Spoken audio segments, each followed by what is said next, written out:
What's up, guys? It's KB. Make sure you subscribe to the Underground Sports Philadelphia YouTube channel. Click the bell icon down below so you don't miss a single video from us. And thanks for tuning in to another video from Underground Sports Philadelphia. Now let's get into it. Philadelphia, baby, you're gonna love it. Best sports fans in the world. Actually, the worst, but that's what makes them the best. Welcome back to Top Bins, the soccer show bringing you all the action from England and Italy. I am your host, Matt, joined by my co-host, Dom. Dom, how are you doing tonight? A little tired, a little exhausted. Been a busy week, but happy to be back. Happy to get another installment of Top Bins going on. And happy that, football, or as we call it here in the United States, soccer is back. I had a great weekend of games. I can't wait to talk about them. Soccer, couch hill, football, however you like to call it. I was in the mountains this weekend, full disclosure, so I had no Wi-Fi and no service. So we were recording this on Wednesday, in part because I had some catching up to do, some homework to get through to actually be able to talk about these games. I had to watch them, catch up on highlights. It was the first weekend of the SerieA being back, and that is where we're going to start the show tonight. We're going to start in Italy. We're going to start with the reigning champions, Milan, a 4-2 win over Udinese. Pretty good showing from the champions here. 4 goals. Wasn't really how they won their title last season. It was more on the defensive side, right? Shutting out a lot of teams, especially in the last 2 months of the season. But Ante Rebic looked great. We were constantly pining for him to be healthy last season, and he just never was able to get that consistency. Looked great today, or the other day, I should say. Brahim Diaz, also fantastic. A maligned player, I would say. Yes. This tracks with him, because I think the biggest complaint about Brahim Diaz has been his inconsistency. So for him to have a huge hand in all 4 goals Milan scored, on the opening day of the season, I think kind of actually, in a way, tracks with Brahim a little bit. Mm-hmm. And he's been, even after the game, people were still, talking down on him and this and that. And I saw something interesting online where they showed his heat map, and he seems to drift to the right side of the field. Now a lot of people are saying, could he potentially be Milan's answer for a right winger? And as De Ketelaere kind of comes into the squad a little bit more, I think he got 20 minutes of game time against Udinese. But as he starts feeling more comfortable, I'm assuming that he's going to play that number 10 role. You got to upgrade over Messias and Salamakers. So Brahim could be that guy. And I mean, he had a very, very strong showing up against Udinese. They didn't start out well. Udinese getting an early corner goal. And then Milan kind of had to play catch up. They got it back real quick. Arguable penalty call. But the second goal by Rebic was very well taken. You mentioned Rebic. He seems to be the guy that has the most quality when it comes to his strikes on the ball. Giroud is kind of more of goal poacher, that kind of tall guy in the box. Ibra slowly phasing out. So Milan needs that striker that has that kind of quality in front. And although he's more naturally like a winger on the left-hand side, he shows his quality. But, we talk about that consistency. He has to continue to do that. Strong showing. Leao kind of looked out of it, but I'm pretty sure he'll come around. Tonali didn't even play. Benacer played alongside. Who was his partner in the midfield? I can't even remember. It was Krunic. Krunic, who is Milan's Swiss Army knife. I think that for the time being, right now, since they don't have another midfielder, I do think that he is, a decent option there. He played well. He did what he needed to do. Milan got some showings of their new signings. De Ketelaere came in. Origi came in. Origi had a couple chances or potential chances if Salamakers had better quality in his decision-making. His work rate is amazing. His decision-making is terrible. He took a ball over the top first time on a shot and didn't get anywhere near the net, but he could have settled it and played it across. Origi would have had a tap in. So, obviously first game, a lot of kinks to work out for Milan, but a strong showing against a side that always gives them trouble. Yeah, on the Udinese side, Rodrigo Bacau has scored 5 goals for Udinese, 3 of them against Milan. So he is the Rossoneri killer, but not in this one, of course. All 3 points going to Milan. Good way to start off your title defense. And I was overall pretty impressed with them, I'd say. It's a good start to the season. They have some decent depth too. They made some signings. Still a little worried about that midfield, I would say. Think long term for this season, that's probably something you'd like to see them shore up over the next 2 weeks of the transfer window. But I think put a lot of the fears to rest. I think a little bit about this team, but it's a long season. Don't want to get carried away with the first result. The next one, Fiorentina 3, Cremonese 2. Radu, self-sabotage. Gave the title to Milan last year with a mistake for Inter. Gave Fiorentina a true gift of 3 points on the first day of the season. Crazy. Just a bizarre decision to allow the ball to travel into the net and catch it. I'm not sure what his thought process there was at all. Just bizarre decision-making. Cremonese did not look particularly good in this game. This was the team I believe we both picked to go down, and did not convince me very much that was going to change. They had a few brief moments, right? Obviously scored 2 goals in this, but the decision making, I think the passing, organization, a little worried about them. Luka Jovic starting this season off with a goal. He's already started gotten half of his tally that he had as a Real Madrid player, so that's nice. Good to have that back. Fiorentina is a team too that I think there's been a lot of optimism about, especially last season. It was finished pretty well, all things considered, especially when you factor in they lost Vlahovic, but they get Jovic over the summer, they get a few other good signings, and it's the right start of the season for them, keeping pace already with the rest of the top half of the table, because realistically Fiorentina, I would imagine, want to be finishing in European places this year, so it's good to have 3 points right off the bat. And Luka Jovic, I think, finding his form again could be huge, because he's a permanent player too, by the way. It's not like he's on some loan deal. So should he revitalize his career, there's the resale factor, of course, which has been Fiorentina's kind of calling card and method. Your boy Bonaventura is scoring in this one as well. A little worried about where Cremonese are going. At halftime, there was the tunnel camera, and I think Jovic was talking to Kwame, and Jovic kind of had his back against the wall, his eyes closed, kind of exhaling, looking up. It seemed like maybe he was nervous, obviously trying to get that new start, new footing. He did have a goal already. He scored in the first half, but I guess, he wanted to continue that and make sure, they solidified the win. And, Kwame was kind of hyping him up. So Teal came over and was giving him little pointers here and there. And then, he steps out. He got a couple half chances in the second half. But yeah, nice start for him. Good start for Fiorentina. Obviously, it's just the first game, but so you don't want to look a little too much into Cremonese giving them that game that they had. Both teams, I'm pretty sure, had a red card, right? Or no, sorry, just Cremonese had a red card. And that error, oh my God. I texted you and you were like, I have no idea what's going on. I was like, yeah, you gotta see this. It was Sunday was tough for me because I had that and then the Spurs Chelsea game popping off. And I would maybe get 2 minutes of being able to scroll the Twitter feed and see something. And all I saw was Thomas Tuchel and Antonio Conte about to fight each other and maybe kiss talk about that. At midfield. We'll talk about that. And then I saw your text about the Fiorentina game. I saw your text about Lazio. It was all over the place. Yeah. I had a nice day of playing FIFA and watching soccer on Sunday. It was great. Well, you deserve it. Fiorentina, good win. I like the way they're trending. It's a good start to the season for them. Shall we move to Inter 2, Lecce 1, Inter Milan. My pick for the title. Doing it again. This is what title winners do, Dom. They get late. They get the late winners. They do the hard work.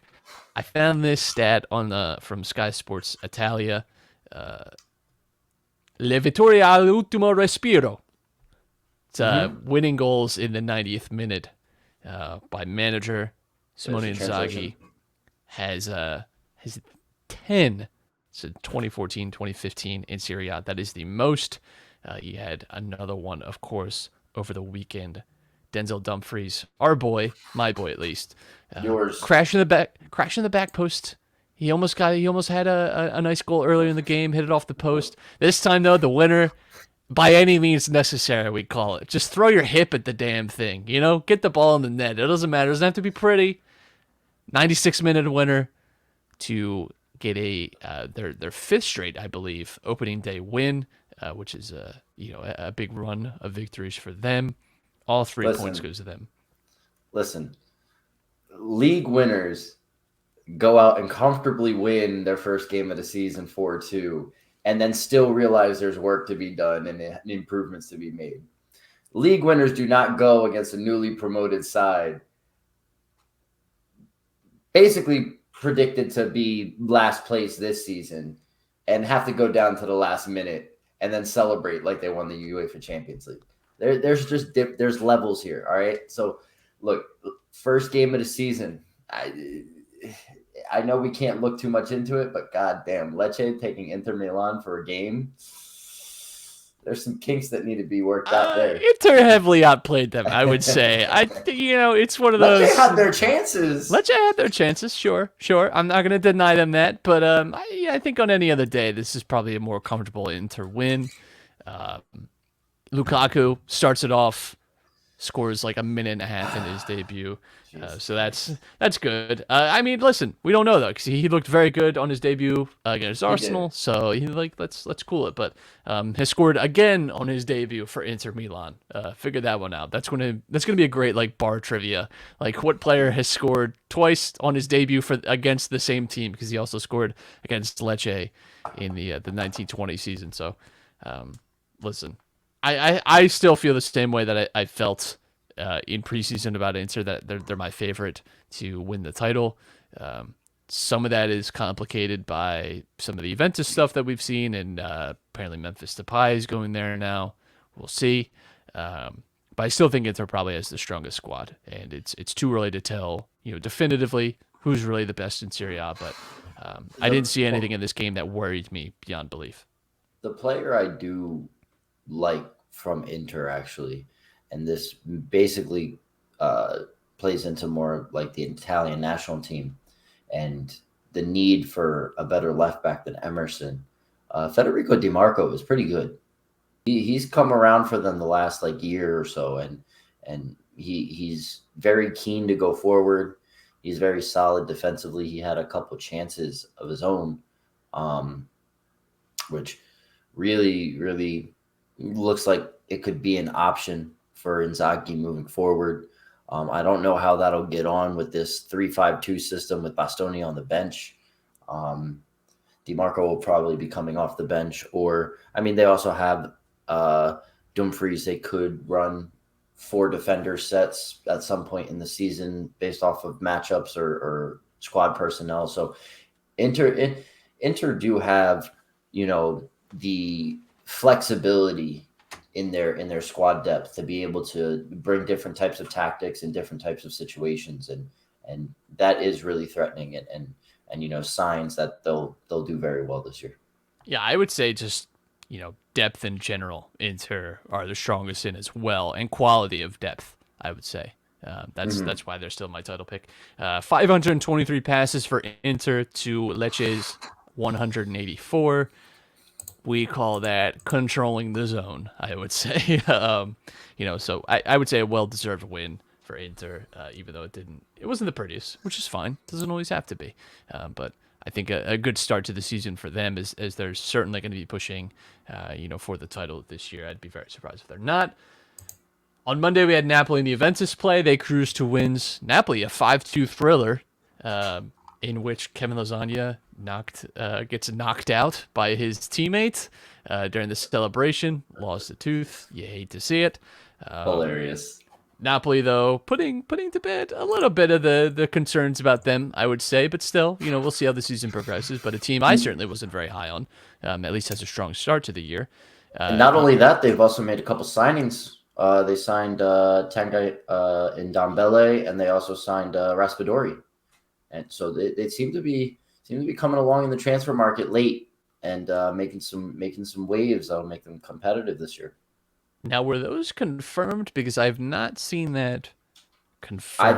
I think Ndombele was confirmed, but not Raspadori 100%. So Romano got the okay. Romano's got them both, so pretty close, I would say. Yeah. Those are both good signings. Raspadori especially, is a really good deal for them.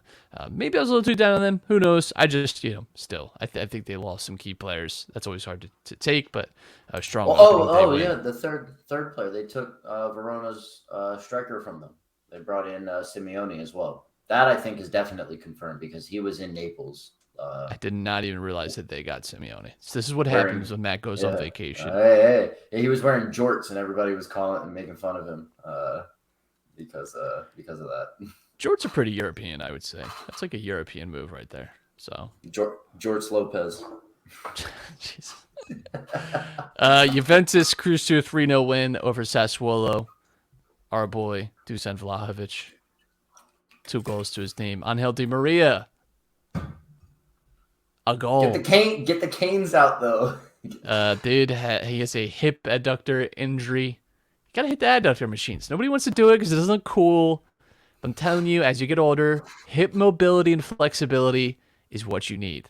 No more. Yeah, that's a fact. That's a fact. No more ego squats. No more benching 3 plates. You're trying to. I'm not hating. I'm just saying, you know what? Like as you get older, work on that mobility and flexibility. It's way more important. It's all about injury prevention as you get older, rather than just looking stacked. So I tell all the players that I coach, I tell them the same thing. When we do our workouts, I'm like, look, we're gonna do a mobility section. It's gonna be some of these movements are kind of weird, but it's going to help. Trust me. Anybody who's past the age of 25 listening to this right now, your lower back and hips will thank you very much for taking the time to stretch it out and be lumber. And lumber? I don't know. You don't want to be lumber. You want to be limber. Yeah. Both Roman clubs also getting off to a good start. Roma, maybe the most hyped team in all of Europe coming into this season, had I would call an underwhelming victory against Salernitana. I think it was comfortable though. Yeah, it just comfortable. Again, I don't think I'm even being facetious by saying that they were probably like top 5 most hyped team in all of Europe coming into the season. 100%. And it wasn't quite the fireworks. Dybala looked good though. I'll say that. Mm-hmm. And it is a win. Doesn't matter necessarily how you get it. I think the control. Zaniolo looked good too. Zaniolo did look good.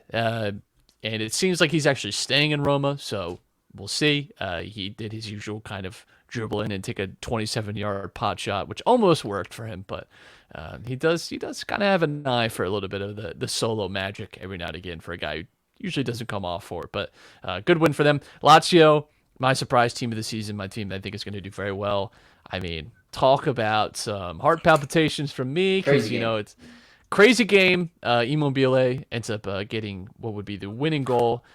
Bad debut for Maximiano, the Lazio goalkeeper, handles the ball outside of the penalty area and gets a red card very early in the game, which, I think you add in that context. And it makes it, a little better, right? They play the first half a man down until Samaria gets a red card. So you're playing with 10 men. It's very typical of what we saw from Lazio last year, where they kind of just have these crazy games, and these game to game, they're so weird. I can't think of too many weirder things than 2 red cards in the first half, and sort of the game opening up the way it did in the second half. It felt very Lazio to me, and how we've come to expect them.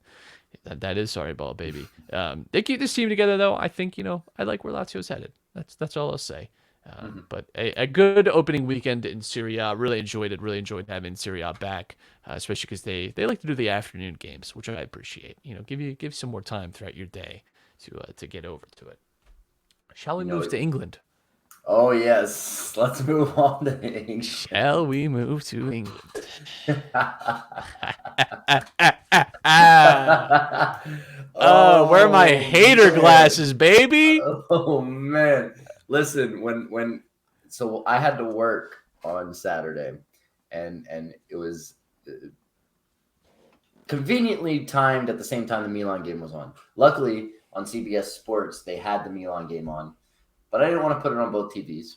So on the other TV, I looked to see if there was some Prem games on, and Manchester United versus Brentford came on. And I thought to myself, I say, oh, they're playing Brentford. This could be entertaining. So I put it on the other TV. I'm mainly watching the Milan game. Next thing I know, when I go over and I look at the TV for the Manchester United game, it's 2-0 already. And I'm just like, all right, I got to divert my attention over here real quick. It was, oh, man. If you I'm going to tell you this. Manchester United lost 4-0 to Brentford. On Saturday, I went on almost a 6-hour hike. A 6-hour hike on Saturday. I went to the top of a mountain, Dom. Literally and metaphorically. Because coming down the mountain, I was starting to get a little bit of spotty service. And I turn on my phone, I look at Twitter, I look at your texts, and I'm like, damn. I just reached the top of the mountain yet again with this. 4-0 after 35 goddamn minutes. You gotta love it. There's nothing better. There really isn't. I got this text from you in the afternoon in all caps. Glory, glory, Man United. LMAO. And that I don't know how you sum it up any better than that, actually. Let's talk about the game a little bit. David De Gea, 2 of the worst mistakes I've ever seen, and I still don't think he's getting nearly enough blame for it. I mean, the first goal is awful. I think if I'm coaching a 10-year-old and they make that mistake, I'm subbing them. I'm getting them out of that game because that's ridiculous. Terrible, terrible save. The second goal is one of the most insane. That's like when you're playing FIFA and you press the wrong button. It's like so unbelievable for that to happen in real life that you would make a pass, put your defender under such pressure when Brentford had almost 3 men surrounding your area. You make that kind of pass. It's stupid. You put your team in such a terrible hole. Ivan Toney had an amazing pass for that 4th goal for Brian Mbeumo. Lisandro Martinez gets absolutely bullied by Ben Mee. He gets subbed at halftime. That's got to feel nice. Your record signing of the summer. Dorfman himself can't bang in the he's got to pay. You got to play a 3 at the back system to conform to Lisandro Martinez. Cool. Oh man. Ten Hag had this to say. Well, he had a lot to say, but I pulled out my favorite sentence because I think this could sum up Manchester United not just for this Brentford game, but I think over the last 10 years. Are you ready? 3 words. It was naive. Yes, it was very naive, Eric Ten Hag. It was naive that you thought you could just walk in and get David De Gea, who no one has gotten to be able to pass out of the back, to do so. I don't know if you saw this too. Lisandro Martinez was taking goal kicks. He was taking goal kicks for De Gea because they don't trust him to pass out of the back. You stop doing that when you're like 12. Oh man! And that's just because you don't have the leg strength to kick it. You just get like your biggest kid essentially to kick the ball far enough. It's insane. I can't believe it. I can't believe I can't believe our luck. I can't believe that this is my life. I thought I peaked when it was Liverpool 5, Manchester United 0. When it was Liverpool 4, Manchester United. Like, I truly think that's about as good as it gets for me. The only way that gets better if it's in a cup final, right? And I'm going to eat my words when we have a terrible performance against them on Monday. But watching them all summer gloat and brag about Eric Ten Hag, the young stud manager who also happens to be 52, and his contemporaries are Jurgen Klopp and Max Allegri. Talk about Ten Hag ball. If I have to hear that sentence again. Listen, Ten Hag ball means you're playing Christian Eriksen at one of the pivots in a 4-2-3-1. That makes no sense. That makes no sense. Keep doing it. I don't understand why like Bruno and Eriksen aren't switched. Like it makes no sense to me. I don't know what kind of ideas are going through Ten Hag's head. I absolutely enjoy seeing Ronaldo have hissy fits on the field every 5 minutes as well. Did you hear in 2 weeks we're gonna get the true story on everything that's happened with Ronaldo? He's gonna have a tell-all, I guess, where he's gonna talk all about how he's been so wronged.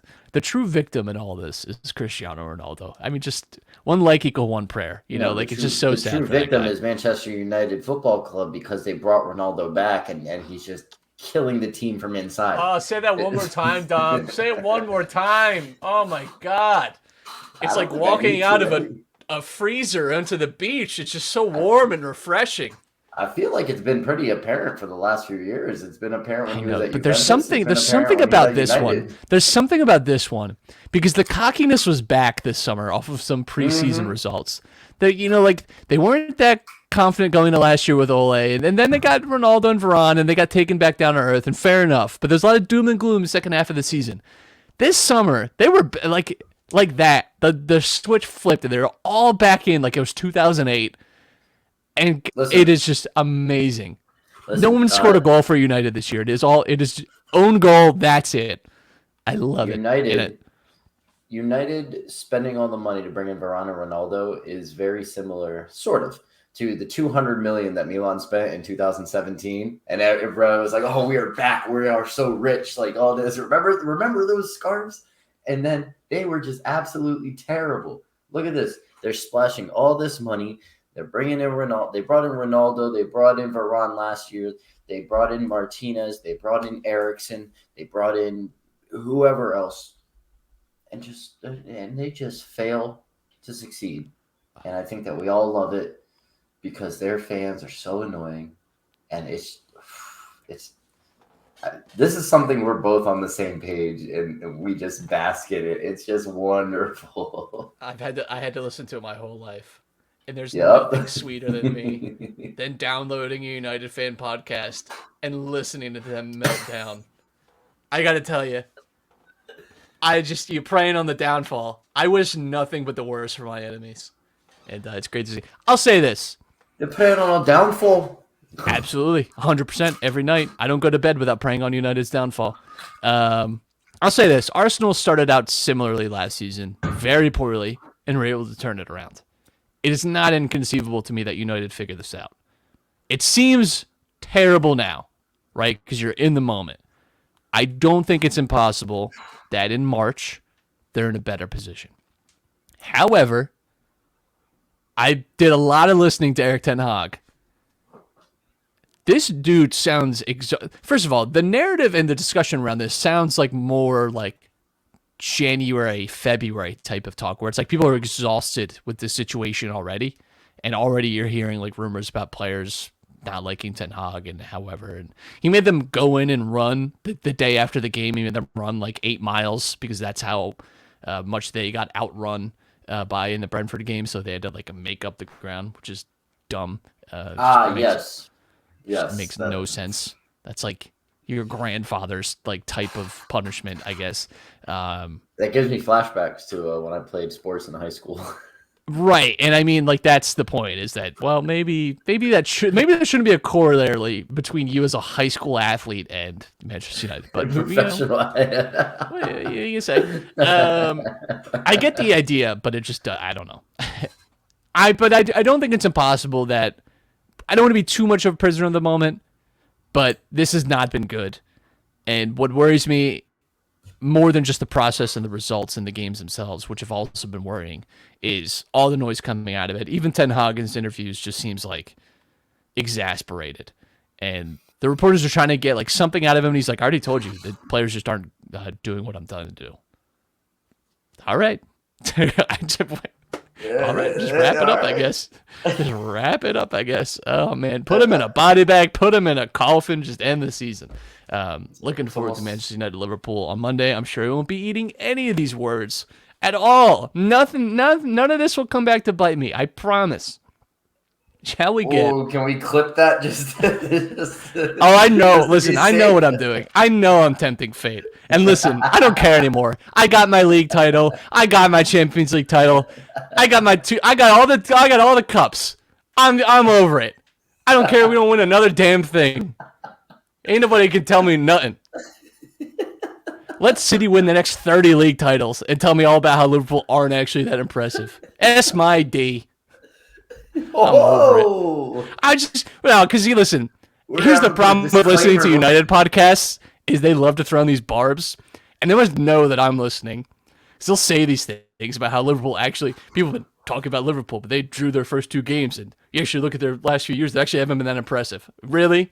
We're gonna do that. We're gonna have that discussion. That's where we're at now.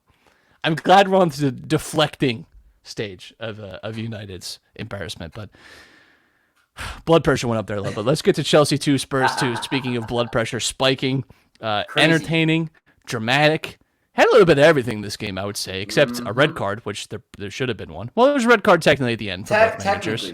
Technically. Both of them very upset that they got red carded. Like school children that were getting suspended the next day or got detention. Like, well, I don't think that was where they were red card.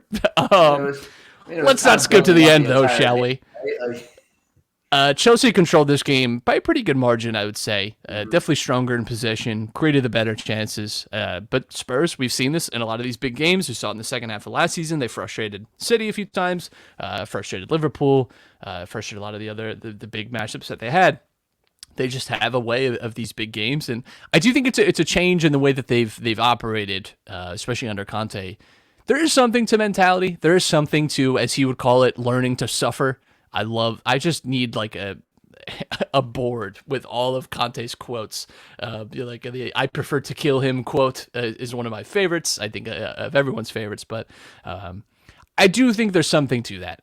I do think a Spurs side under a lesser manager probably isn't even in this game in the 96th minute for Harry Kane to level it and come out of Stamford Bridge at a point, which, by the way, they've had one win in the league in the last 21 years in Stamford Bridge. Like, this has been a place that has been truly horrific for them to go, where they've just not performed well at all.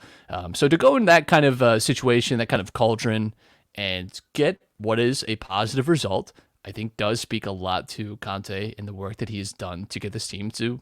Jurgen Klopp said it about Liverpool when he first came in. You have to change people from doubters to believers. I truly think there's something to that. I think there's something to changing the mentality of the players and of the fans and of the expectations. And the expectation that Conte has laid out is not just to be a Champions League team. It is to win the title.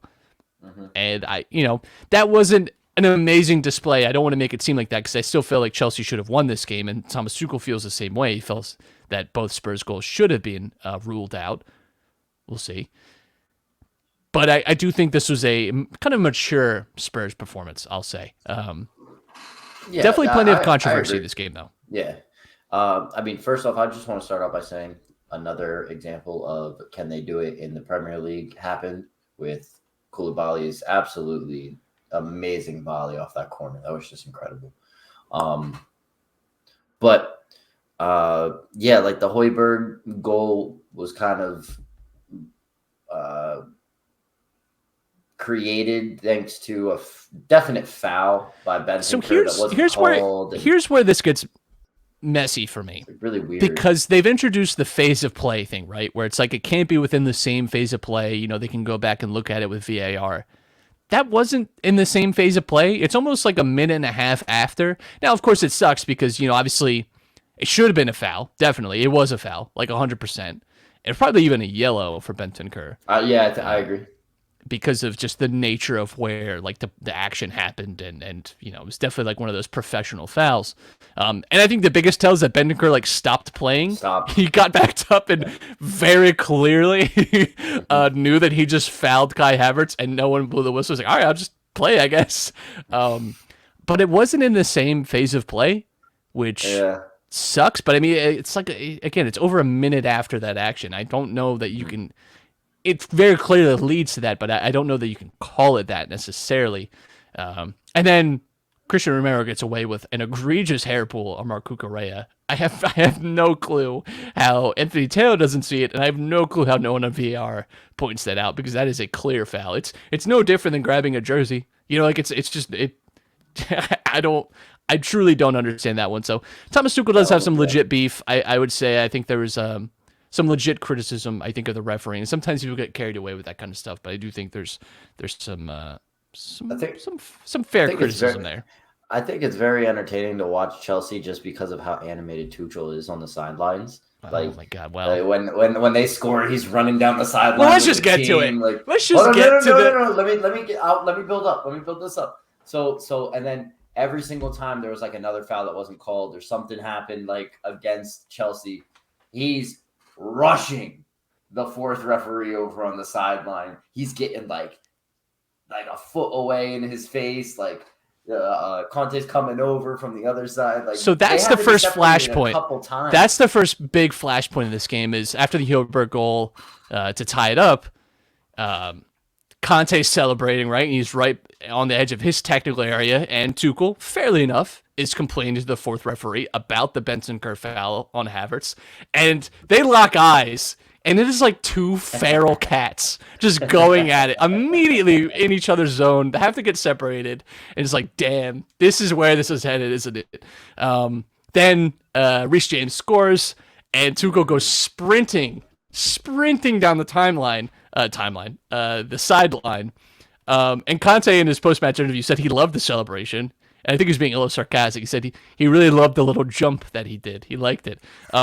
And Conte had this to say much later. And it's a screen grab of Tuchel running past Conte on the sideline. He said, and this is Antonio Conte saying this, which makes it even funnier to me that Antonio Conte is a laughing cry emoji type of person. Lucky I didn't see you. Making you trip over would have been well deserved. 3 laughing crying emojis, and then put in Italian for all the boys back home to know what he's saying. I mean, it's just like next level stuff. They're going for the handshake at the end. It's like the Zapruder film trying to break down what exactly happened. Apparently Thomas Tuchel's upset because Conte didn't look at him in the eye. He does like this to him after and said it was disrespectful. But then they both say afterwards that it's all good. Like they just got heated and there's nothing like malicious between them. I want to shake his hand. I want to shake his hand. I mean, just the good stuff though. Like just the absolute good stuff. I got so jazzed when I saw this because listen, Antonio Conte, we know, is a psycho. Thomas Tuchel, underrated actual psycho. Like, Facts. Antonio Conte is like killing spree type of person. Thomas Tuchel is like hide bodies in my backyard type of crazy. You know, like he's got something bubbling beneath the surface in a real menacing kind of way that I don't know gets the credit. Antonio Conte, we've all heard it. We've all heard about the kill him jokes and about you have to be willing to kill your opponent in battle every time you're playing a game. But, you know, I think, you know, Tuchel doesn't get the credit I think he maybe deserves for being a little unhinged as well. But it was a great game, you know, very entertaining. I think it's going to provide a lot of good storylines. Both of them suspended for the next game, which is interesting.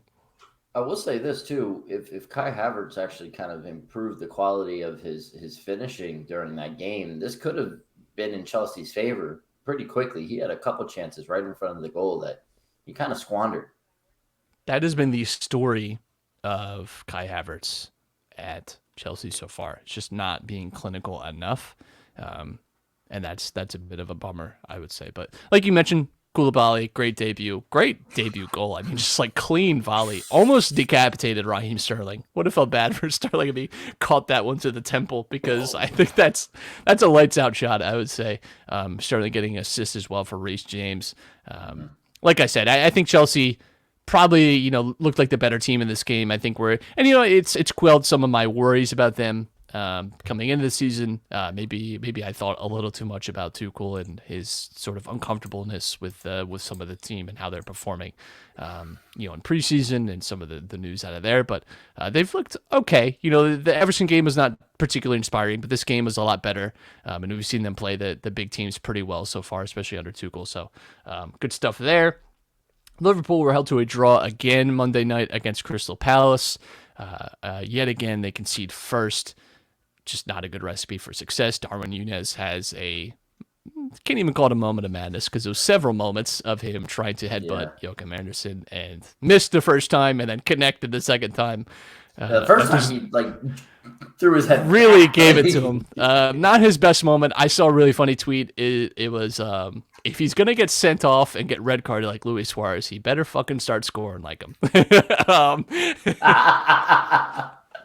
I wanted to ask you about this because like I saw like a little edit of all the. It was basically a camera that was on the matchup between the Crystal Palace center back, I forget his name, and Darwin, and like how the center back has his hands all over him. He's pushing him, and he sees like off the first 2 times he does it, it's getting in Darwin's head, and now. You know, there you go. A little bit of shithousery now. I'm going to do this to you all they were I'm going at in it your all head. game. Anderson was like getting very, and that's fine. You're allowed to as a defender, you're but allowed to. there's a few like fouls he committed on Darwin. They were at each other all game. It bubbled over. He said that sorry, I let it get out of control, and hopefully he learns from this because it is big too because it's a straight red for violent conduct. So that's a 3-match suspension. And Liverpool are in a little bit of an injury crisis. You don't have Diogo Jota to fill in. Firmino was struggling with some small injury. Henderson couldn't start the game because of a small injury. You're obviously missing Thiago. Like, Matip couldn't start. You had to play Nat Phillips. Like, it was a little bit of a, Milner, Harvey Elliott, Nat Phillips starting. Harvey Elliott is the only one of those three that you could maybe say could be, kind of sort of regular starter for Liverpool right now. So now with no Darwin for Manchester United on Monday, it does make things a little more interesting because the forward options for Liverpool are actually pretty thin at the moment. Don't really have a ton to pick from there. Luis Diaz with a great solo goal though, which is great to see. Yeah, it was. But yeah, for Liverpool, I mean, the very real fact of it is you're already 4 points behind City. That's going to be the marker for all season, and it's just not the start you expected and wanted. If you had said that Liverpool were not going to win either of their first 2 games, I would have been really shocked by that, actually. And it's just sloppy play so far this season. They haven't quite figured it out. But they did play very well in the first half, and I would say overall the performances have been pretty good. Just need to sharpen up the edges. But you can't really afford to lose ground like this. Liverpool last season, that 1-1 draw against Chelsea in the early part of the season, 3-3 against Brentford, losing to West Ham.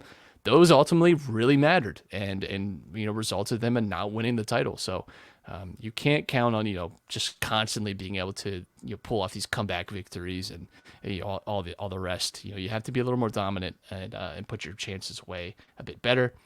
Arsenal, speaking of putting away chances, Gabby Jesus, good home debut for him, 2 goals and assists against Leicester City.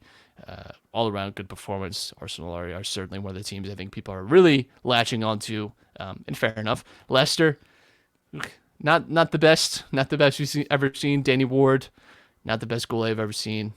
Ex-Liverpool legend, of course. So The Vardy goal was pretty nice though.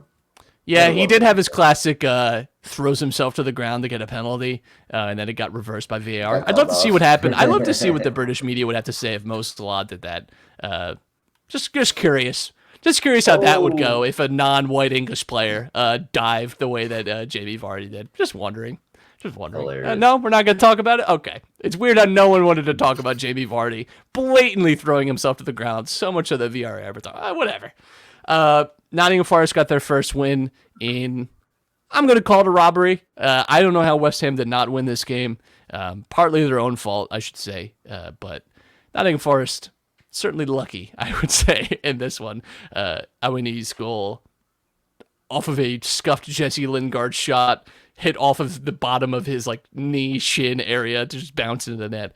Declan Rice missed a penalty. Declan Rice, not good from the penalty spot. True Englishman. I know he started with the Ireland national team. His true English spirit has come out because he can't convert penalties to save his life. So good for him for really embracing his new nationality. But not a great start for West Ham. 2 losses. Obviously one of those against City. Hard to be too beat up about that one, but they did not perform very well on that. Not clinical enough against Nottingham Forest and couldn't stay on side. A few times they had some goals ruled out. So looking forward to them maybe getting back in some shape. But the 3 promoted teams in England have actually done pretty okay. Bournemouth and Nottingham Forest already with a win under their belt. Fulham with a really good draw against Liverpool. They drew Wolves, so still looking pretty okay. They had a clean sheet, which is a rarity the last time they were in the Premier League. If you can get, I believe if you get to 8 points after your first 5 games, I believe no team has ever been relegated after reaching that mark. So that is sort of the early season benchmark that you want to be hitting in the Premier League. So that's where those teams will be aiming over the next few weeks, although a few of them have some pretty challenging schedules, Nottingham Forest included in that. Looking forward to this weekend. We've got some good games. I already mentioned Liverpool, Manchester United, technically on Monday, but, still nice. Again, it's a little bit interesting, right? Because Liverpool, obviously, some injury issues, some suspension issues. We know, obviously, the status of Manchester United. Always a big game. Always one I get real nervous for just because there's a lot more than just the result on the line with that one. early morning on Saturday, got Spurs Wolves. Looking forward to that, and seeing where Spurs take their next results. West Ham against Brighton, Newcastle against Manchester City, Chelsea against Leeds on Sunday. Some pretty good stuff there. Serie A, we've already got some pretty big fixtures this weekend too. The biggest for sure, Atalanta against Milan. Atalanta had a pretty comfortable, first weekend win against Sampdoria. New man Adamala Lukman got a goal, so looking forward to that game. It'll be a big challenge for both of them. Sampdoria against Juventus on Monday. Roma against Cremonese. We got Napoli against Monza, Empoli against Fiorentina. Some good stuff all around, I would say, in both leagues this weekend. Plenty to watch. Dom, any final thoughts before we get out? When it comes to the Serie A matches, I'm excited to watch that Napoli-Monza game. Monza seems to be scoring a couple goals here and there. They haven't gotten I think they got a draw in their first game, right? And they lost the second or something like that. They've been showing some promising flashes of play. So nice test for them against a higher table team in Napoli. Aside from that, follow me on Twitch, twitch.tv/Harry8. I've been very inconsistent recently, but for anybody who does follow the stream, I will be back once FIFA 23 gets closer. I've just been real busy, doing a bunch of stuff, coaching, getting ready for school again, working. So, the time that I have the stream is not always here or there, and FIFA is basically dead. I don't like streaming anything else. So, follow me there. FIFA 23 will be coming out soon, like a month or two, So, looking forward to it.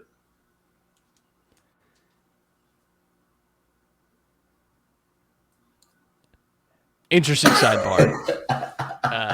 Speaking of back to school, if you live in New Jersey, random shout out. August 27th to September 5th, I believe my wife told me, back to school products will not have tax on them. Yes, a little cheaper, a little more affordable. So hey, maybe there's someone listening. I know I gotta get some back to school stuff. There you go. Get your notebooks. Get your notebooks a little cheaper. Get those 3-ring binders a little cheaper. Before we get out of here, we got to thank, who we got to thank. This episode of Top Bins was brought to you by Beano Board. Beano is the next big tabletop game for your man cave / she shed. Think paper football meets foosball, and you've got Beano. Beano Board is a game and lifestyle brand based in Phoenix, Arizona. Their goal is to provide the highest quality boards and a true brand experience. Every part of their boards have been tested time and time again for the best possible playability, so that every Flicker's experience is a positive one. You can bring the world together with Beano and hear someone's story from the other side of the pitch. Right now, you can go to BeanoBoard.com and use our code BeanoUSP for 10% off your order, including the newly launched limited edition Ultra Violet board and Team USA and Team Mexico merch. And Kyle dropped this on me when we were recording the main podcast earlier. The new Gila, am I saying that? Gila board. It's like sand. Like I'm assuming an homage to the Gila monster, which is one of my wife's favorite animals. Always look forward to that at the Reptile House. That's code BINHO, USP, BINHO, USP for 10% off your order at BeanoBoard.com. Dom, it has been a pleasure. Listener, it has been a pleasure. We will talk to you next week. We wrap up all these delicious games from this weekend. But until then, stay safe and happy.